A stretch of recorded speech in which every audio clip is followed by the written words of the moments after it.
Good Saturday morning, everyone, and welcome into today's daily Bible reading for May the 27th. Today we are reading together in Deuteronomy chapter 22, which is right here right here smack dab in the middle, not smack dab in the middle, right here in the middle of this long section of collected laws and statutes and ordinances that spans from chapter 12 through chapter 26.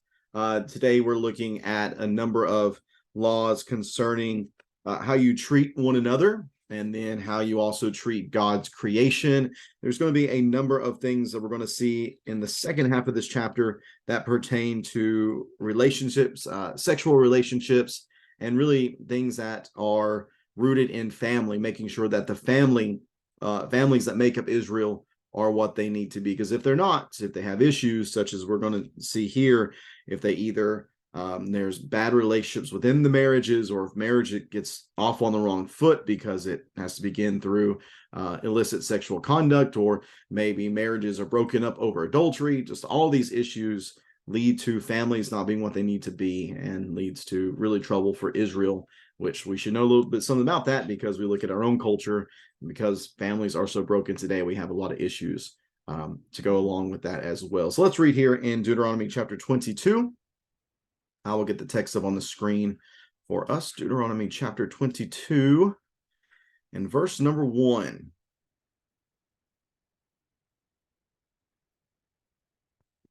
Deuteronomy 22, verse number 1. If you see your brother Israelites, ox or sheep straying, do not ignore it. Make sure you return it to your brother. If your brother does not live near you, or you don't know him, you are to bring the animal to your home to remain with you until your brother comes looking for it. Then you can return it to him. Do the same for his donkey, his garment, or anything your brother has lost and you have found. You must not ignore it. If you see your brother's donkey or ox fallen down on the road, do not ignore it. Help him lift it up. A woman is not to wear male clothing, and a man is not to put on a woman's garments. For everyone who does these things is detestable to Yahweh your God.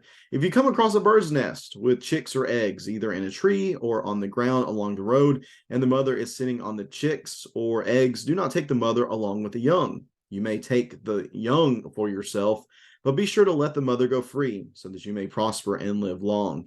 If you build a new house, make a railing around your roof, so that you don't bring blood guilt on your house if someone falls from it. Do not plant your vineyard with two types of seed, otherwise the entire harvest, both the crop you plant and the produce of the vineyard, will be defiled. Do not plow with an ox and a donkey together. Do not wear clothes made of wool and linen. Make tassels on the four corners of your outer garment you wear. If a man marries a woman, has sexual relations with her, and comes to hate her, and accuses her of shameful conduct and gives her a bad name, saying, I married this woman and was intimate with her, but I didn't find any evidence of her virginity, the young woman's father and mother will take the evidence of her virginity and bring it to the city elders at the city gate. The young woman's father will say to the elders, I gave my daughter to this man as a wife, but he hates her. He has accused her of shameful conduct, saying, I didn't find any evidence of your daughter's virginity, but here is the evidence of my daughter's virginity. They will spread out the cloth before the city elders. Then the elders of that city will take the man and punish him. They will also fine him 100 silver shekels and give them to the young woman's father, because that man gave an Israelite virgin a bad name. She will remain his wife. He cannot divorce her as long as he lives. But if this accusation is true and no evidence of the young woman's virginity is found, they will bring the woman to the door of her father's house, and the men of her city will stone her to death, for she has committed an outrage in Israel by being promiscuous while living in her father's house. You must purge the evil from you. If a man is discovered having sexual relations with another man's wife, both the man who had sex with the woman and the woman must die. You must purge the evil from Israel. If there is a young woman who is a virgin engaged to a man, and another man encounters her in the city and sleeps with her, take the two of them out to the gate of that city and stone them to death. The young woman, because she did not cry out in the city, and the man, because he has violated his neighbor's fiancée. You must purge the evil from you. But if the man encounters an engaged woman in the open country and he seizes her and rapes her, only the man who raped her must die. Do nothing to the young woman, because she is not guilty of an offense deserving death. This case is just like the one in which a man attacks his neighbor and murders him. When he found her in the field, the engaged woman cried out, but there is no one to rescue her. If a man encounters a young woman, a virgin who is not engaged, takes hold of her and rapes her, and they are discovered, the man who raped her is to give the young woman's father 50 silver shekels, and she will become his wife because he violated her. He cannot divorce her as long as he lives. A man is not to marry his father's wife. He must not violate his father's marriage bed. And that is Deuteronomy chapter 22. The text starts out with really some very practical applications of how you are to love your neighbor as yourself. You are to behave towards your neighbor with honesty and integrity. If you see his ox or sheep going astray, help him out. Get that back to him. If you find some random animal you don't know who it belongs to, hold on to it until you can find the person who it does belong to. If you see if you see the person, their donkey or ox is falling down in the road, don't ignore it. Go help him get it back up. Do unto others as you would have them do to you. Love your neighbor as yourself. Verse 5 speaks to it could be either cross-dressing type of things or vestitism could be an issue here. Really, it's about maintaining gender roles. It's about making sure that God's boundaries that He established for the two, like note that two genders are respected. But there's probably something much more to this than simple clothing. It is much more, again, I think, of the blending of the roles. It's not just that a man would dress like a woman and a woman dress like a man, and that's it. No, it would be behavior and a mindset and a blending of roles that would be the issue here. I definitely don't think this plays in anything today where a woman cannot wear pants, as some might try to apply from this text. No, that's not the issue. It's not purely clothing, although I think there are some kinds of clothing that definitely would cause issues. Some people really to scratch their head. Although you have to think there is a little bit of a cultural aspect here, because in some countries in Europe, like Scotland, men wear kilts. That's just a very normal thing that goes on there. That there would not be considered strange. It'd be a little bit more strange if you saw me coming in wearing a skirt one day. So we recognize that being an issue and that being an aspect to this discussion, but really it is about blurring the lines and blending the lines between the two genders that God has established. Beginning of verse number 6. Verse 6 and 7 it talks about really sustainability for God's creation and just helping it to continue to flourish. Come across a bird that has eggs or chicks, don't take them all. You can take the eggs or the chicks for yourself to take them home and use for you, but you let the mother go. I heard one man say that the rabbis consider this to be the least of the commands within the Torah, but it's very interesting that in this, at the end of verse number 7, do this so that you may prosper and live long. Well, that's the exact same thing that is said about honoring father and mother, which is considered the first command within the law. Well, if that's the case, if that's true for the first command and the least command, then what we see is just the totality of the importance of people respecting the fullness of God's law, from the greatest command to the least of them. They need to make sure that they respected them so that they could live long and prosper. Take care of your fellow man. If you see something that might be an issue, don't just ignore it. Don't be careless. That could lead to the harm of another person. Take care of your business. Be responsible. Verse number 9 and verse number 9, 10, and 11 talks about these again, it's kind of a creation order type thing. Let each individual seed have its own space so it can flourish. Same thing with an ox and a donkey. They don't go together, so let them each have their own role. Do not wear clothes made of both wool and linen. Again, don't be blending things. There needs to be a distinction for you as as people, and just this very clear distinction in your mind that permeates the entirety of their lives as Jews. And of course, this is manifested almost most greatly in the fact that they were to be distinct from the nations around them. And that's the reminder of verse number 12. These were special statutes. This is a special command for the people, that every time they saw these tassels, they would be reminded that they were God's covenant special people. So put these on your clothes so you can be reminded of that as you go throughout the day. All right, once we get to verse number 13 now, and going through the end of the chapter, we have all this sexual misconduct, really, what's taking place within this particular section. And some see this as an expansion upon the command to do not commit adultery, which very well could be the case. Moses is unpacking that a bit here within this text. The first one centers around a husband and a wife. And the text says that the real issue is not the fact that she isn't a virgin, but the real issue is the fact that he has come to hate her for some reason. So he uses this excuse of her not being a virgin really as a way to be able to put her away. Yet this first charge is that she did not preserve her purity, that she was not a virgin at the time of their marriage. And in doing so, we see that the result of that would be that she would be stoned to death. Why? Well, she would be stoned to death because she has defamed her family. She has done what is evil within her father's house, and she has defamed her family because her family gave her away to her husband with the idea and promoting the idea that here is a pure virgin that you can take for your own. So if she has not followed through on the responsibility that she has to keep her purity, then she brings shame upon her family. That would be the result if indeed it is found out that she was not a virgin. But if she is, and if she holds to that, then her father and mother can bring the sheet.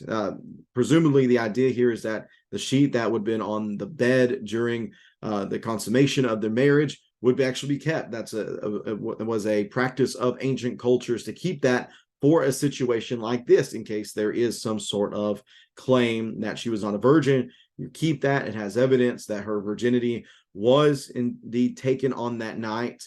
And if that is the case, then this man is going to be shamed, for he has done a shameful thing. It is just as shameful for him to try to shame and to give a bad name to a proper Israelite young lady, someone who is pure, someone who has done what is right. It's shameful for him to try to give her a bad name. Therefore, he has to pay this 100 shekels of silver.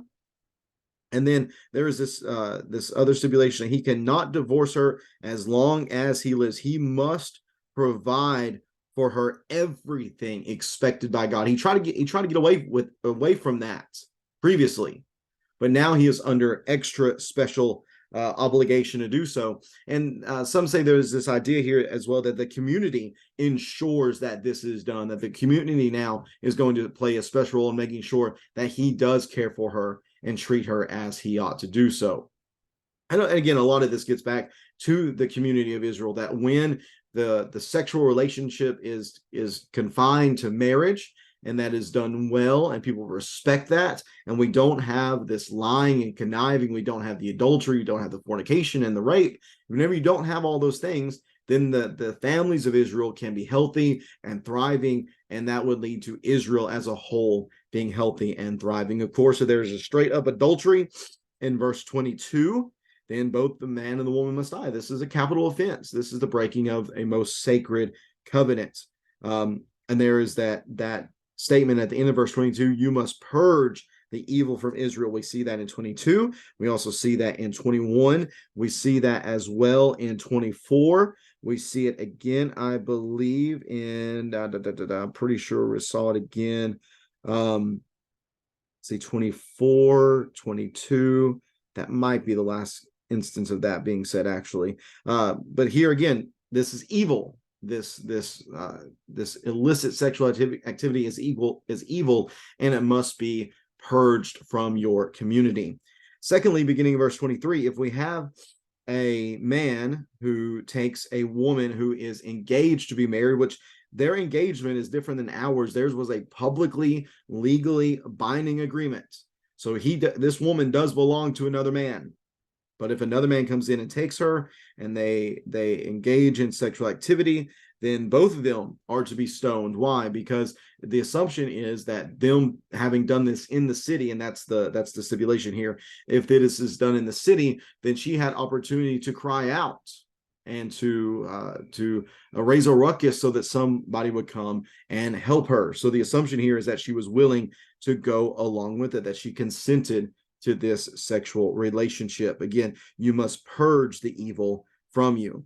But if this happens out in the country, where they are far away from other individuals, then the assumption is that the man is fully guilty of this, and he alone would be stoned for doing this. He is accused here of rape, which the language, I didn't look at the original Hebrew here, if there are different words for the sleeping with her in verse 23 or the rape in verse 25.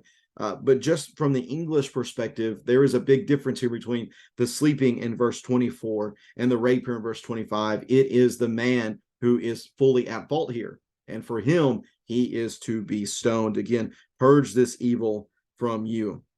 But if a man, verse 28, encounters a young woman, a virgin, who is not engaged, takes hold of her, again, rapes her, and they are discovered, the man who raped her is to give young woman's father 50 silver shekels, and she will become his wife because he violated her. He cannot divorce her as long as he lives. He's violated her not just in the fact that he has forced himself upon her, but the fact that, again, this is unfortunate, but in ancient Near Eastern eyes, she's now damaged goods. And he has very much put a real roadblock between her and future success, be able to have a husband and have a family, because again, he took that purity from her. Therefore, he has to pay the father. Or actually, there's language here that could give either he may pay the father or he must pay the father. Again, depending on the intended meaning of the translation, it could be that he has an obligation to do so, that it must be done, or the father could say, no, you keep it, we'll take care of our daughter. So here, again, there's some ambiguity in the translation about what exactly it must be done here, if they must get married, or if that is something that can be done and probably should be done. I'm just not exactly sure. There seems to be a little bit of wiggle room trying to understand exactly whether or not this marriage absolutely must take place. And again, that gets back to translation not being exactly a one-to-one thing at all times. Finally, verse number 30. This is incest, or usurping the father's place of being the patriarch of the family. A man is not to marry his father's wife. He must not violate his father's marriage bed. This gets back to Leviticus 18 and verse number 8. Again, is this actually his mom? Is this incestuous? Or is this a stepmom maybe, in which he is trying to take her and to show of force against his father, again, maybe to take the position as a patriarch within the family. We've seen that previously in the text as well. Reuben, I believe, was guilty of doing that against his father, Jacob. That's what I have here in Deuteronomy 22. A lot of heavy subject matter here within the text. A lot more that could be said about it. But for our reading today, I hope this suffices enough for us. If you have any questions or comments, you want a continued conversation in the comments, please feel free to do so. I'd love to have that discussion with you if you do have questions or comments. I appreciate so much you tuning in to the reading today. I hope you have a great rest of your Saturday. And I almost forgot, today is Jackie Pena's birthday. A very happy birthday to Jackie. Her and Hal are traveling this weekend. Same for Glenda and Lindsay. They're actually going to be out of the country, traveling, I believe, in Scandinavia, Northern Europe. So let's be praying for them while they are all away. But that's a good thing for Facebook. We can still wish Jackie a happy birthday, or send her a text and wish her happy birthday as well. Again, thanks for tuning in today, everyone. We will be back at it again tomorrow, reading together in chapter 23. Hope you can tune in then. Take care and God bless.